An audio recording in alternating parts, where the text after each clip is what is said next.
አልካትራዝ ደሴት ሳን ፍራንሲስኮ አሜሪካ በባህረ ሰላጤው ውሃ መካከል ተነጥላ የምትገኝ የዓለማችን እጅግ አደገኛ የማፊያ ቡድኖችና የከባድ ወንጀለኞች መኖሪያ ዓለም በቃኝ የተባለች እስር ቤት ነበረች። በ29 ዓመታት የእስር ቤትነት ቆይታ ዘመኗ ውስጥ አሜሪካን ያንቀጠቀጡ ወንጀለኞች ቢታሰሩባትም አምልጦ የወጣ ወይም ለማምለጥ የሞከረ አንድም እስረኛ አልነበረም።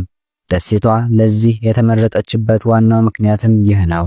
እስር ቤቱ በ6 ሜትር ግንቦች ዙሪያውን የከበቡ ታልሞ ተኳሾችና በየ2 ሰዓቱ በሚደረግ የቁጥጥር ስርዓት ቢጠበቅም ከሁሉም በላይ ደግሞ አስፈሪ የነበሩት የተፈጥሮ ጠባቂዎቹ ነበሩ።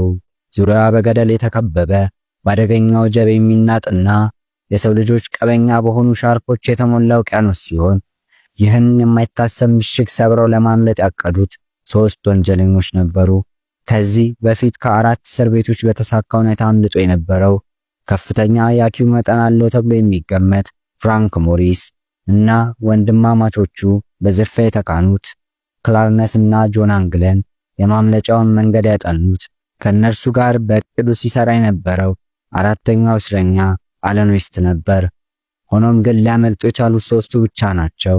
ዌስት በኋላ ላይ ከነርሱ ጋር ተባባሪ እንደነበር ታውቆ ለምርመራ ባቀረበው ቃል መሰረት ዋናው መንገድ ከመታጠቢያው ሲንክ በታች ያለውን የአየር ማስገቢያ ክፍተት በመጠቀም ወደ ህንፃው ጣሪያ መውጣት ነበር።